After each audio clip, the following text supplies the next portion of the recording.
Bem-vindos à nossa exploração de hoje. A gente vai mergulhar fundo num capítulo da história medieval que é, assim, fascinante e, ao mesmo tempo, muito trágico. A chamada Cruzada das Crianças de 1212. É importante dizer, né? Não foi uma cruzada oficial. Não mesmo. Foi um movimento popular, sabe? Com uma carga religiosa enorme. E curioso que teve dois focos quase ao mesmo tempo, um na França, outro na Alemanha, liderados por gente muito jovem. E para guiar nossa conversa, a gente está se baseando em vários materiais, né? Trechos reunidos sobre a Cruzada das Crianças de 1212. Exato. Fontes da época, análises posteriores. A nossa missão aqui é tentar desembaraçar os fios desse evento tão complexo. O que aconteceu de verdade? O que é fato histórico e o que, bom, virou lenda com o passar do tempo. Ok, vamos tentar desempacotar isso, porque a ideia em si, né? Milhares de jovens. E talvez não só jovens, como a gente vai ver. Isso. Formando exércitos, assim, espontaneamente para marchar e reconquistar Jerusalém. Parece quase inacreditável. É uma imagem poderosa. Então, a grande questão que fica é: como é que um movimento popular dessa escala surgiu, assim, aparentemente do nada? E qual foi o destino final dessa galera que participou da jornada? Para onde eles foram? Bom, para a gente começar a entender, é fundamental voltar no tempo lá para o início do século XIII. O contexto histórico é, olha, essencial aqui. O pano de fundo é a perda de Jerusalém. A cidade tinha sido tomada pelas forças do Saladino em 1187. Um baque enorme para a cristandade ocidental, né? Total. Foi mais que uma derrota militar. Foi um golpe espiritual profundo, sabe? Uma ferida que não fechava. E as tentativas de reverter isso não estavam dando muito certo, pelo visto. Pois é. A Terceira Cruzada, mesmo com líderes super famosos como o Ricardo Coração de Leão, falhou no objetivo principal, que era retomar a Cidade Santa. E logo depois, a Quarta Cruzada, nossa, foi um desvio ainda mais chocante. A que foi para Constantinopla. Essa mesma. Em vez de irem para o Egito ou para a Palestina, como planejado, os cruzados acabaram saqueando Constantinopla, a capital do Império Bizantino, uma cidade cristã. Isso em 1204. Imagina o impacto disso. Nossa, é difícil até de imaginar o tamanho da desilusão. Quer dizer, se as grandes expedições com reis, nobres, financiadas com tanto esforço acabavam em fracasso ou, pior, atacando outros cristãos... Que as pessoas deviam pensar, né? Exato. Elas pagavam impostos, davam materiais, muitos viam filhos, parentes partirem para nunca mais voltar e o objetivo sagrado, Jerusalém, continuava lá, fora de alcance.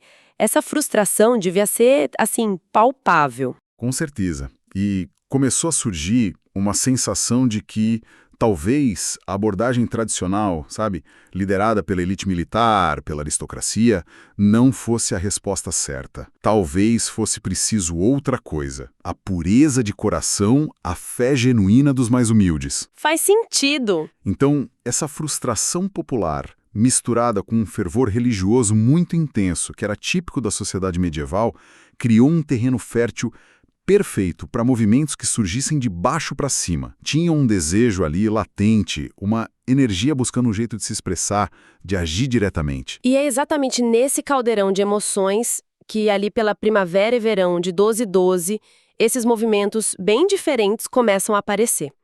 Vamos começar pela França. Vamos lá. Lá na região de Vendôme surge essa figura, Estevão de Cloyes. Descrito como um jovem pastor, a história que as fontes contam, bom, mesmo com um pé na lenda, é muito forte. Ele dizia que teve visões de Jesus Cristo. Visões? E não só visões, ele alegava ter recebido uma carta, direto das mãos de Cristo, enquanto cuidava das ovelhas.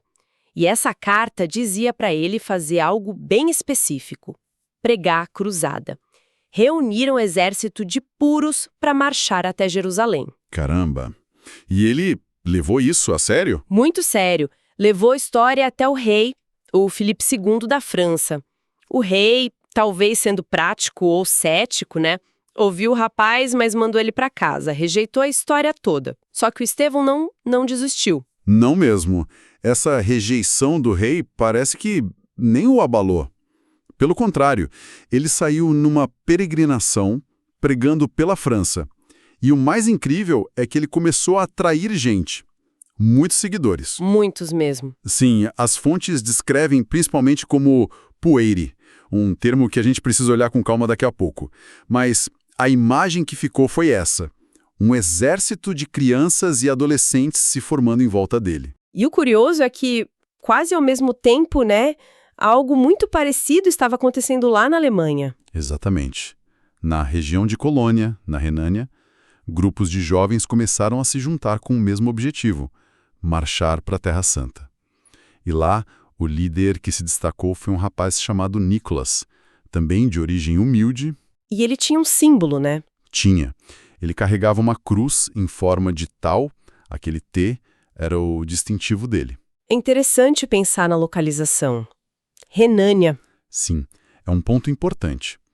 A Renânia e também os Países Baixos ali perto era uma área onde a própria Igreja Católica estava intensificando muito a pregação, a evangelização, justamente para conseguir apoio popular, dinheiro para as cruzadas oficiais, principalmente depois dos fracassos anteriores. Então a ideia da cruzada já estava meio que no ar, né? Totalmente no ar, circulando forte nessas comunidades. O que leva a gente a perguntar, será que um movimento inspirou o outro? O Estevão soube do Nicholas ou o contrário?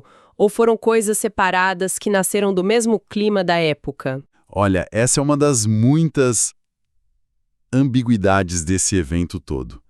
As fontes medievais que falam da Cruzada das Crianças, muitas vezes são mais tardias, são fragmentadas, às vezes se contradizem. Misturam fato e lenda. Exatamente, misturam relatos factuais com elementos de lenda, de moralidade. Não tem uma prova clara de contato direto ou de uma organização entre o movimento francês e o alemão. O mais provável é que tenham sido, assim, explosões paralelas desse fervor popular que existia. Talvez um tenha ouvido falar do outro. Talvez notícias viajavam, né? Mesmo que devagar. Então pode ter tido uma influência indireta, mas sem uma coordenação central.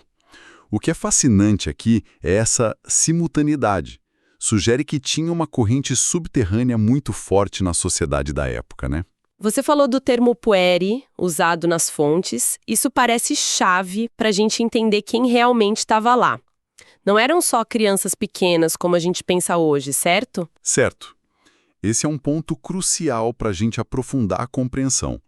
O latim pueri, no plural pueri, podia sim significar criança, mas no contexto social da Idade Média, muitas vezes se referia a um grupo bem mais amplo. Tipo quem? Adolescentes, jovens adultos e até pessoas de qualquer idade que estavam numa posição social mais baixa, mais marginalizada.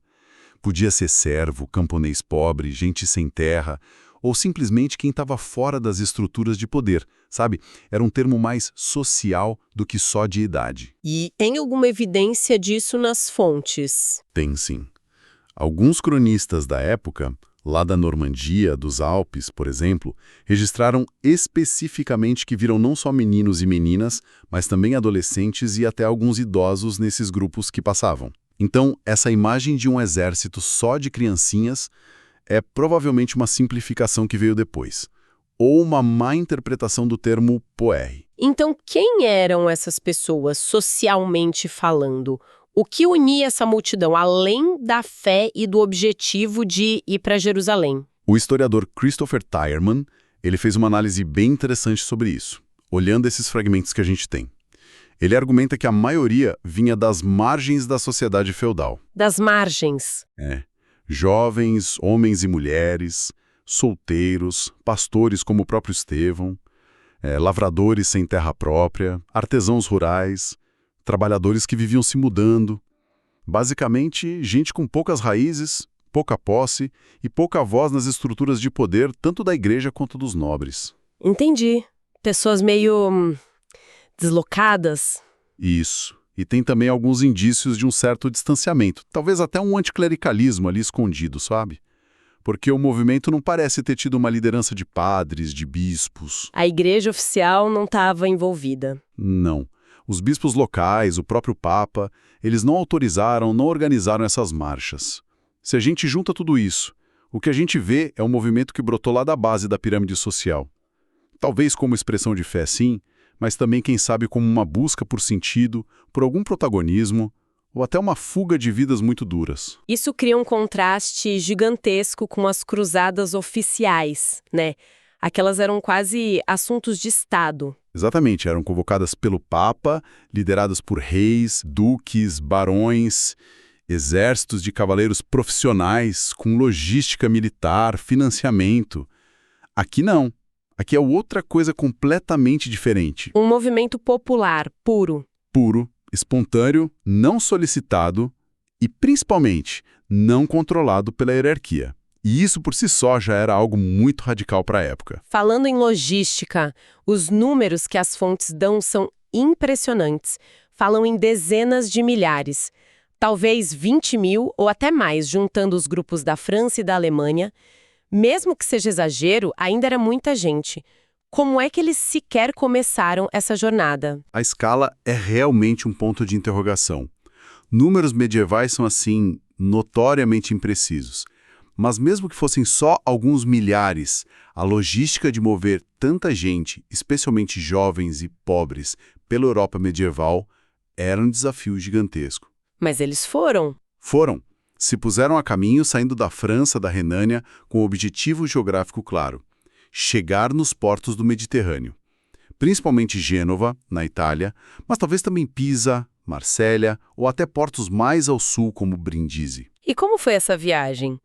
As fontes pintam um quadro bem sombrio, né? Sim, aqui é onde fica realmente interessante e muito triste. A jornada foi uma provação terrível. Esses grupos não tinham suprimentos, não tinham dinheiro, não tinham organização central. Dependiam totalmente da caridade das vilas e cidades por onde passavam. Uma situação muito precária. Muito. Quando encontravam caridade, talvez conseguissem comer. Mas quando não, ou quando passavam por regiões mais isoladas, aí era fome, doença. E os Alpes? Atravessar os Alpes devia ser... Devastador. A travessia dos Alpes, em particular, é descrita como devastadora. Imagina só, multidões, muitos mal vestidos, descalços, tentando cruzar aquelas passagens nas montanhas super perigosas, enfrentando frio, exaustão, fome. Nossa. As crônicas falam que muitos morreram no caminho, especialmente nos Alpes. É difícil para a gente hoje imaginar o nível de sofrimento, mas também a força da convicção que fazia eles continuarem, né? Com certeza. Do ponto de vista puramente logístico, era uma receita para o desastre. Um exército regular da época já teria uma dificuldade enorme. Um grupo desorganizado como esse estava fadado a ter perdas gigantescas. E para aqueles que sobreviveram, que conseguiram atravessar tudo e chegaram na costa da Itália, em Gênova, por exemplo, o que aconteceu? Acabaram as dificuldades? Que nada, longe disso. Chegar no Mediterrâneo foi só o começo de outros problemas. Primeiro, o mais óbvio. Eles não tinham dinheiro para pagar a travessia de navio até a Terra Santa. Viagem de navio era cara naquela época, né? Muito cara. E controlada por cidades marítimas como Gênova, que eram centros comerciais bem pragmáticos. E os genoveses, como é que eles reagiram àquela multidão de jovens pobres chegando na porta deles? Olha, as fontes indicam que as autoridades de Gênova se recusaram a levar eles. E a gente pode imaginar os motivos, né? Sim. Não tinham dinheiro, não tinham treino militar, nem equipamento, nem líderes reconhecidos. Para os genoveses era só uma multidão de indigentes. Potencialmente um problema de ordem pública, um fardo.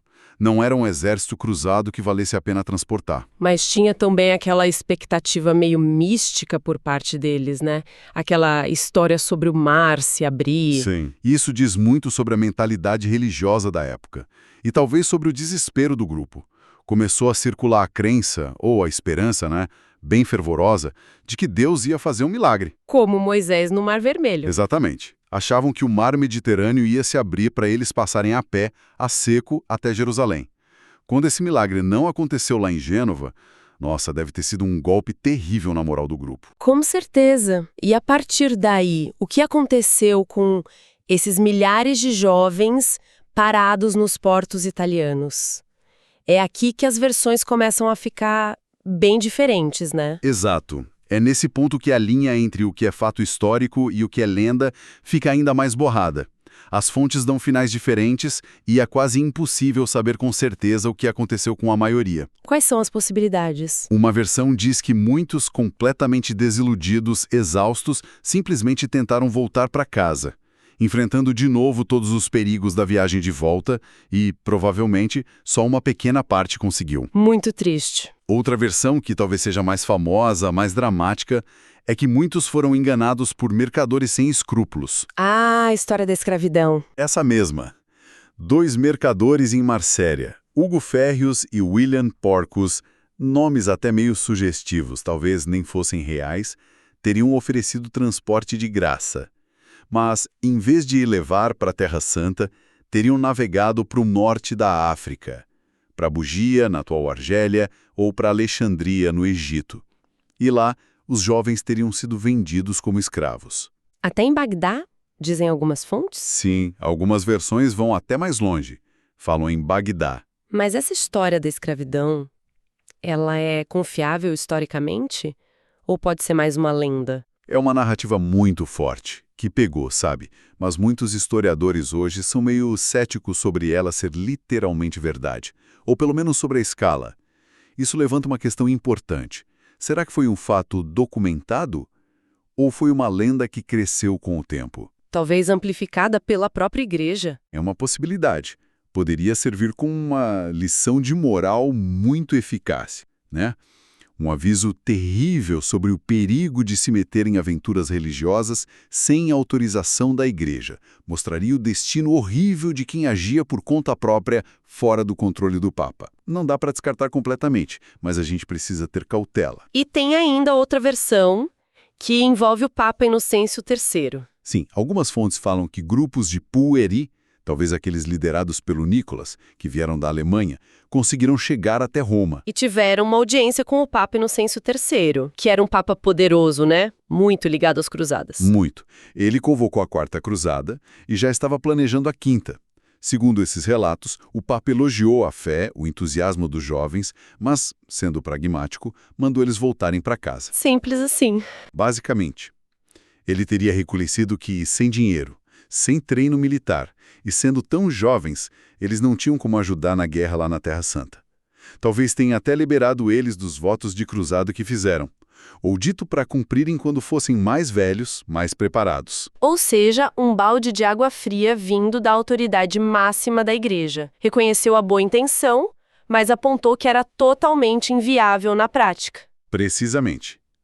Seja qual for o final exato, e provavelmente foi uma mistura de tudo isso, com grupos diferentes tendo destinos diferentes, o resultado foi o fracasso total da expedição em chegar ao objetivo.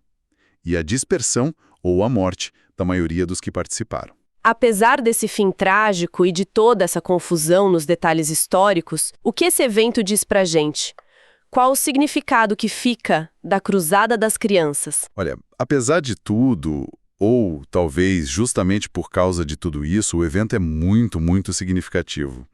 Ele funciona como uma janela bem vívida para a gente entender a mentalidade medieval. O que ele mostra? Ele demonstra, assim, sem dúvida, a profundidade e o alcance do fervor religioso popular e da própria ideia de cruzada na Europa do século XIII. Mostra que o desejo de libertar Jerusalém não era só coisa da nobreza ou do clero. Ele pulsava com força nas camadas populares da sociedade. Então, o que tudo isso significa? Que, mesmo com os fracassos enormes das cruzadas dos líderes, o povo comum ainda acreditava muito na causa e talvez achasse que podia fazer melhor. Sim, sugere isso. Mostra um desejo popular de participar, de ter alguma agência religiosa e talvez até social. Pode refletir uma crença de que a pureza, a inocência, mesmo que o grupo não fosse só de crianças, poderia ter sucesso onde a força militar e a política tinham falhado. Claro, não dá para ignorar as possíveis motivações sociais, econômicas por baixo disso tudo. Para alguns, talvez fosse também uma forma de fugir de condições de vida muito difíceis.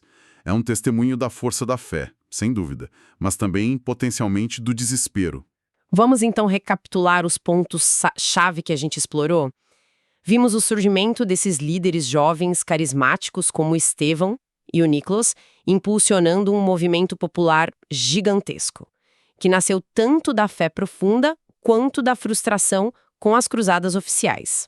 Acompanhamos a jornada deles, incrivelmente difícil pela Europa, marcada pela dependência da caridade, por dificuldades enormes, especialmente nos Alpes. E analisamos o desfecho trágico e incerto na Itália, onde a realidade bateu de frente com as esperanças, né? Resultando em dispersão, talvez venda como escravos, ou a dispensa pelo Papa. Um final meio perdido entre história e lenda. A principal conclusão que a gente pode tirar dessa nossa análise é que a Cruzada das Crianças, mesmo sendo um evento historicamente meio nebuloso em vários aspectos, oferece um vislumbre raro. E poderoso. Um espelho da época. Exatamente. É um espelho da intensidade da piedade popular na Idade Média, do alcance enorme do ideal cruzado e talvez das tensões sociais e do desespero que podiam levar a manifestações tão extremas de fé coletiva. Mostra pra gente como ideias religiosas podiam mobilizar não só os poderosos, mas também os mais humildes. Isso deixa a gente pensando, né? Pois é, talvez nos deixe com uma reflexão final para levar. Quando a gente pensa nessa combinação explosiva que as fontes descrevem. Fé intensa, idealismo juvenil, mesmo que não só juvenil, condições sociais difíceis e a atração por uma causa sagrada. Uma mistura potente, muito potente, o que esse episódio da história sugere sobre o poder, às vezes avassalador, das crenças coletivas. E, por outro lado, quais os perigos que existem quando movimentos populares gigantescos, mesmo que movidos pelas melhores intenções, não têm estrutura, não têm liderança experiente, nem recursos materiais, nem uma visão realista dos desafios. É uma questão que não morre, né? Não morre. É uma questão eterna sobre esse equilíbrio delicado entre a paixão popular e o pragmatismo, na hora de levar adiante grandes projetos humanos.